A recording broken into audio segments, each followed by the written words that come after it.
ప్రకృతి నేస్తాలైన శ్రీరుద్ర వారి మట్టి గణేశ విగ్రహాలు ఇప్పుడు అన్ని రత్నదీప్ స్టోర్స్ లో లభ్యం. త్వరపడండి. నమస్కారం, వెల్కమ్ టు సుమన్ టీవీ. నేను గీతాంజలి. వినాయక చవితి 6వ తారీఖున 7వ తారీఖున చాలా మందిలో ఈ సందిగ్ధత ఏర్పడిందండి. అలాగే పూజా విధానం ఏ విధంగా చేసుకోవాలి, ఇళ్లల్లో చేసుకునేవారు ఎలా, అలాగే మండపాల్లో పూజను ఆచరించే వాళ్ళు కావచ్చు, ఏ విధంగా చేసుకోవాలని వివరించేందుకు ప్రస్తుతం మనతో పాటు ఉన్నారు ప్రముఖ ఆధ్యాత్మికవేత్త, జ్యోతిష్య వాస్తు పండితులు బ్రహ్మశ్రీ సుభాష్ శర్మ గారు. వారితో మాట్లాడి మరిన్ని విషయాలు తెలుసుకుందాం. గురుగారు నమస్కారం అండి. వినాయక చవితి ఈసారి సందిగ్ధం ఒకటి ఉందండి. 6వ తారీఖున 7వ తారీఖున అని చాలా మంది ప్రశ్న అడుగుతూ ఉన్నారు. వినాయక చవితి ఎప్పుడు జరుపుకోవాలి, అసలు తిథి ఎప్పుడుంది, ఏ సమయం ప్రధానం అని చెప్పి. ప్రేక్షకులందరికీ శ్రీమాత్రే నమః, శ్రీ గురుభ్యో నమః. ఓం గణానాహం త్వా గణపతికం భవామహే కవిం కవీనాముపమష్టవస్తవం జ్యేష్ఠరాజం బ్రహ్మణాం బ్రహ్మణస్పద ఆనశృణవన్నోతిభిస్సేదసాదనం గజాననం భూతగణాదిసేవితం కపిత్రజం జంబూఫలసార భక్షణం ఉమాసుతం శోక వినాశకారకం నమామి విఘ్నేశ్వర పాద పంకజం. విఘ్నేశ్వరుడి యొక్క నవరాత్రులు అనేటటువంటివి చాలా విశేషమైనటువంటి నవరాత్రులు. భక్తులు తమ యొక్క ఆటంకాలను దూరం చేసుకోవాలన్నా, గణపతి యొక్క సంపూర్ణమైనటువంటి అనుగ్రహాన్ని పొందాలన్నా ఈ నవరాత్రులు చాలా ప్రత్యేకమైనటువంటివని చెప్పవచ్చు. ముఖ్యంగా ఇది చదువుకునేటటువంటి విద్యార్థులకు, పిల్లలకు చాలా విశేషమైనటువంటివిగా భావన చేసుకోవచ్చు. ఎందుకంటే సిద్ధికి, జ్ఞానానికి అధినాయకుడు విఘ్నేశ్వరుడు.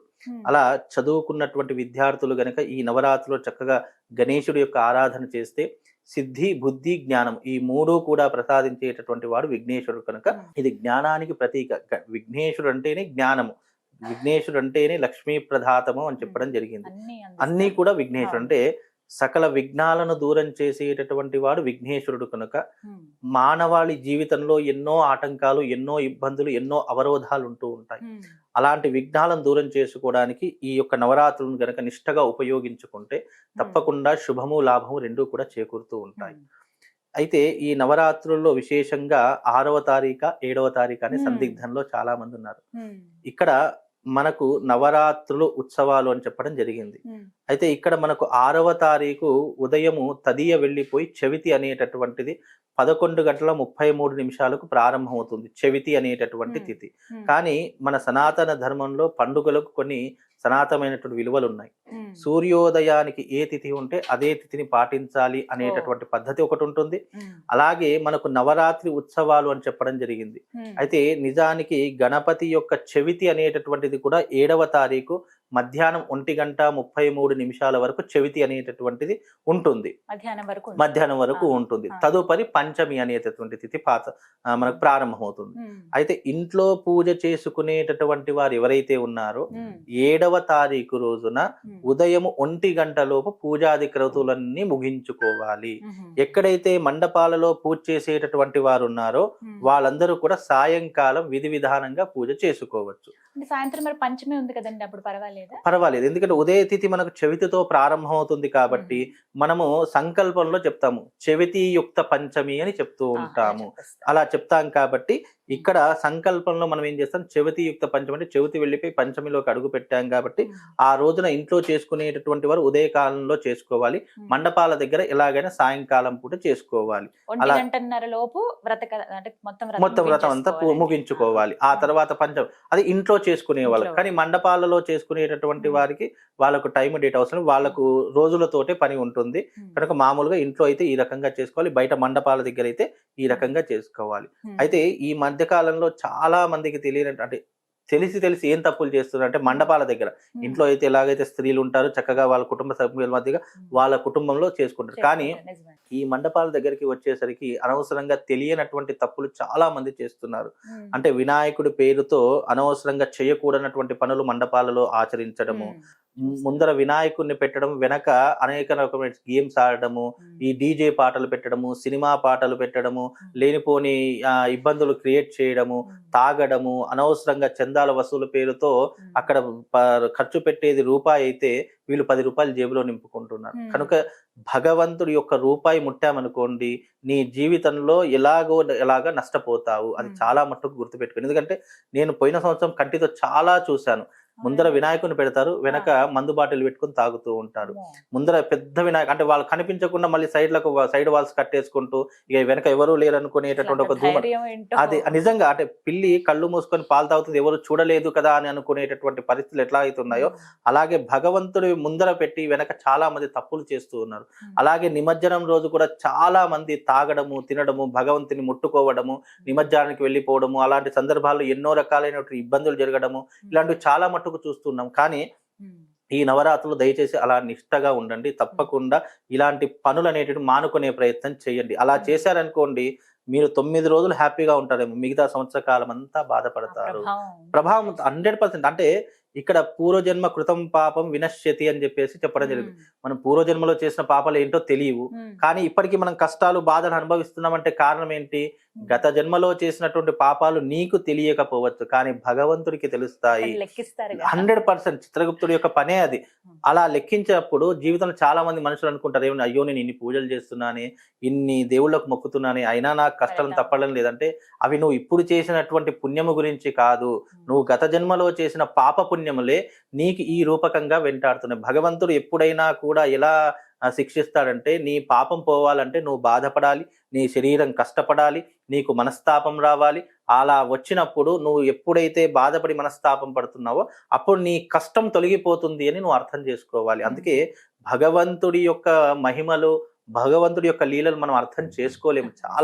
చాలా మంది ఏమంటారంటే, అయ్యో నేను రోజు పూజ చేస్తున్నాను అయినా మంచి వాళ్ళకే కష్టాలు వస్తాయి, మంచి వాళ్ళకే బాధలు వస్తాయి, వాడు తప్పులు చేస్తున్నాడు, చాలా గొప్ప గొప్ప మేడలు కడుతున్నారు అని అనుకుంటారు. కానీ దానికి ఎప్పుడో ఒకప్పుడు బాధ శిక్ష అనేటటువంటిది భగవంతుడు తప్పకుండా విధిస్తాడు. అలాగే ఈ వినాయకుడు నవరాత్రుల్లో కూడా తప్పులు చేస్తున్నాము, ఎవరు చూడడం లేదు కదా అని చెప్పి ఎవరు అనుకోకండి. భగవంతుడు అనేవాడు ఉన్నాడు, తప్పకుండా నువ్వు చేసినటువంటి తప్పుకు శిక్ష అనుభవించేలా చేస్తాడు. మండపాల్లో వినాయకులు పెట్టేవాళ్ళు నిజంగా. ఎందుకంటే ఈ మధ్య కాలంలో మనం ఇంట్లో కంటే మండపాల్లో ఎక్కువ పూజ చేస్తున్నాము. ఇంట్లో కంటే అంటే ఇంట్లో మన పరిస్థితులు ఎలా ఉంటాయో తెలియదు అని చెప్పేసి చాలా మంది అంతెందుకండి, మండపాలు గతంలో పోల్చుకుంటే ఇప్పుడు ఎన్ని పెరిగిపోయాయి. దీని యొక్క ప్రభావం ఎలా విస్తరించింది అని అంటే, కొంతమంది ఈగోలకు వెళ్ళిపోతారు. అరే వాడు మనకంటే పెద్ద గణపతి పెట్టాడు, సెంటిమెంట్ తోను భక్తి పూర్వకంగా పెట్టేవాళ్ళు కొంతమంది, మీరన్నట్లుగా ఈగోతో పెట్టేవాళ్ళు కొంతమంది ఉంటారు. అహంకారంతో అరే వాడు మనకంటే పెద్ద, వానికంటే గొప్ప గణపతి తీసుకొచ్చి మనం నిరూపించుకో అంటే ఇక్కడ గణపతుల సంఖ్య పెరిగిపోతుంది, గణపతుల యొక్క ఆకారం పెరిగిపోతుంది, కానీ భక్తి భావన తగ్గిపోతుంది. ఎక్కడండి భక్తి? అసలు భక్తి భావన అనేటటువంటిది కనిపించడం లేదు ఇక్కడ. ఏదో ఆడంబరాలు, హంగులు, ఆర్భాటాలు, ఈ వినాయక చవితి గేమ్స్ ఇవే కనిపిస్తున్నాయి తప్ప అక్కడ నీకు వినాయక చవితి అంటే ఏంటి? ఇప్పుడు ఏ మండపం దగ్గరకైనా వెళ్ళండి, వినాయక చవితి ఎందుకు జరుపుకుంటాము, వినాయక చవితి అంటే ఏంటి, అసలు ఈ పండుగ అంటే దీని వెనుక ఉన్నటువంటి అర్థం ఏంటి అని ఎవరికి అడిగినా ఎవరికి తెలియదు. నిజానికి 90% వినాయక చవితి అంటేనే తెలియదు. ఏదో వినాయకుడి చవితి వచ్చింది, గణపతికి పూజ చేయాలి, నిమజ్జనం చేయాలి, ఇవి రెండే వాళ్ళకి తెలిసినటువంటివి. మిగతా రోజులు అసలు ఎందుకు పూజ? ఒక్కొక్క రోజు నిజంగా వినాయక చవితి రోజు 9 రోజులు 9 రకాలైనటువంటి చరిత్రలు ఉన్నాయి వినాయకుడి యొక్క ఉత్పత్తిలో. మూషికాసురుని సంహరించినటువంటిది, విఘ్నేశ్వరుడు యొక్క ఉత్పత్తి ఎలా జరిగింది, శివుడికి విఘ్నేశ్వరుడు ఎందుకు యుద్ధం జరిగింది, గణపతి ఎందుకు లడ్డూలు దొంగతనం చేస్తాడు, గణపతి ఎందుకు ఆ మోదకాలంటే ఇష్టం పెరిగింది, అలాగే ఈ వినాయక చవితిలో చంద్రుని చూస్తే ఎందుకు నీలాప నిందలు వస్తాయి. ఎన్నో చరిత్రలు ఉన్నాయి వినాయకుడి యొక్క సనాతన ధర్మంలో. కానీ ఇవన్నీ ఎవరికి అవసరం లేదు. కావాల్సిందేంటి? వినాయక చవితి వచ్చింది, చక్కగా చందాలు వసూలు చెయ్యాలి, మండపాలు ఏర్పాటు చేసుకోవాలి, 10 లక్షలు కలెక్షన్ చేయాలి, 5 లక్షలు వినాయకుడికి పెట్టాలి, మిగతావి మనం సేఫ్ గా పక్కన పెట్టి ఇవే ఆచరిస్తున్నారు తప్ప భగవంతుడి కోసం సమర్పించినటువంటి ఏదైనా భగవంతుడి కోసం వినియోగించాలి తప్ప. లేదు నీకు మిగిలాయి కదా, పేద విద్యార్థులకు పుస్తకాలు పంచండి, అన్నం లేనటువంటి వారికి ఏదైనా సహాయ సహకారం, ఈ రకమైనటువంటి పద్ధతిని ధర్మాచరణ చేసేటువంటి ఏ పద్ధతిని ఆచరించండి. నిజంగా భగవంతుడు సంతోషిస్తాడు. భగవంతుడు సంతోషించడానికి అనేక మార్గాలు ఉన్నాయి, భగవంతుడిని ప్రసన్నం చేసుకోవడానికి ఎన్నో మార్గాలు. నువ్వు భగవంతునికి మొక్కకపోయినా నువ్వు సహాయ సహకారాలు అందించు, ఆ పుణ్యం నీ ఖాతాలో ఆ భగవంతుడు జమ చేస్తాడు. కనుక ఈ నవరాత్రులు చాలా విశేషమైనటువంటివి.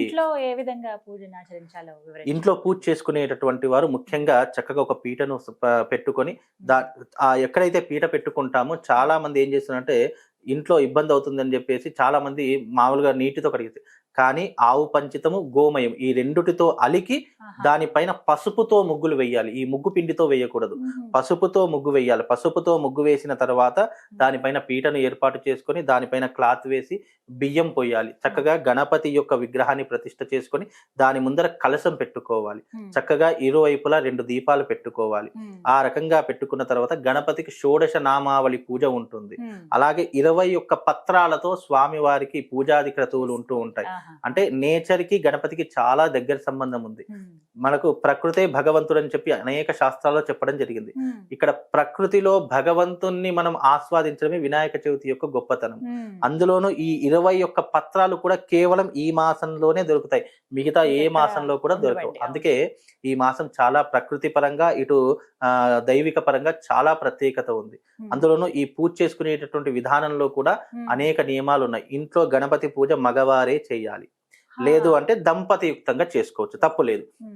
కానీ ఎక్కువగా ఆడవాళ్ళు చేయకూడదు. ఎందుకంటే గణపతికి మగవారే పూజ చేయాలి. గణపతి బ్రహ్మచారి అని కూడా చెప్పడం జరిగింది.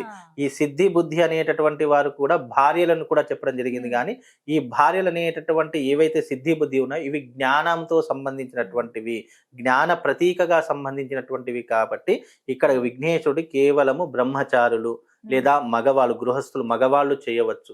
కాబట్టి ఇంట్లో పూజ చేసుకునేటటువంటి వారు మగవారు పూజ చేయండి. ఆడవారు మీ ధర్మపత్రులు ఎవరైతే ఉంటారో వాళ్ళు సహాయ సహకారాలు అందిస్తుంటారు, చక్కగా పక్కన కూర్చుండి అన్ని అందిస్తూ ఉంటారు. అలాగే వినాయకుడి యొక్క కథను చదువుకోవాలి. వినాయకుడి యొక్క ఉత్పత్తి ఎలా జరిగింది, వినాయకుడికి శివుడికి ఏ రకమైనటువంటి యుద్ధం జరిగింది, అసలు వినాయకుడు అనేటటువంటి వాడు కేవలం పసుపు ముద్దతో అంటే నలుగు పిండితో ఎలా ఉద్భవించాడు, పార్వతీదేవి ఎందుకు తీసుకొచ్చింది అనేది తెలిసింది ఎక్కువగా పుస్తకంలో కథలో ఇచ్చింది మాత్రమే తెలుసు. కానీ నిజానికి దాని వెనక వినాయక పురాణంలో, గణేష పురాణంలో వినాయకుడి గురించి ఎన్నో రకాలైనటువంటి గాథలు ఉన్నాయి.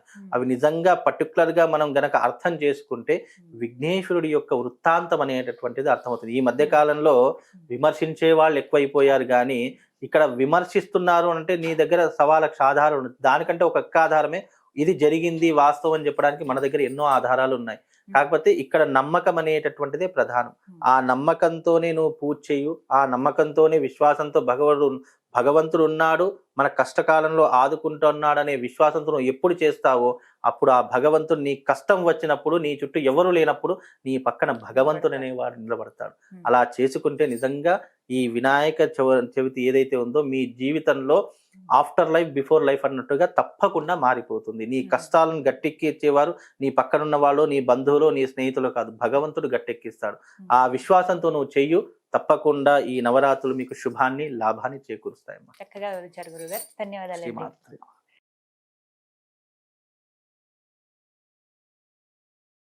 సుమన్ టీవీలో మీ పర్సనల్ అండ్ బిజినెస్ ప్రమోషన్స్ కోసం కింది నెంబర్కి కాంటాక్ట్ చేయండి.